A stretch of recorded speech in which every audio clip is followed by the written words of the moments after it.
Welcome to the Slop Temple. We pray this video helps. In this video, I will explain how to use Notion for game development. Start by setting up a dedicated Notion workspace for your game development.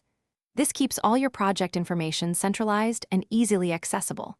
Within this workspace, create top-level pages for key areas like game design, art assets, and programming tasks. Notion's robust template library offers excellent starting points for common game development databases, saving you valuable setup time. This initial organization is crucial for a smooth workflow.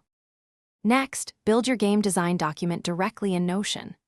This living document can house all your creative ideas, from story and lore to core gameplay mechanics. Use linked databases to connect design elements, like a character's abilities, directly to the art assets or programming tasks required. Organize characters, levels, and item details within structured databases for easy reference and updates throughout development.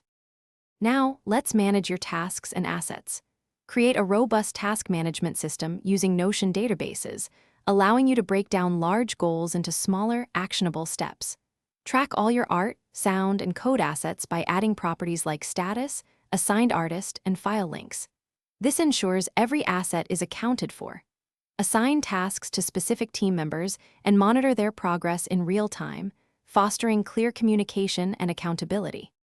Finally, track your project's overall health and collaborate seamlessly. Build custom dashboards in Notion to visualize progress across all departments, using linked views to pull data from your task and asset databases. Encourage team collaboration through comments on pages and shared access, ensuring everyone stays informed. Regularly review project milestones and adapt your plans as development evolves, keeping your game on track for success. Thanks for watching. Consider subscribing if we helped you.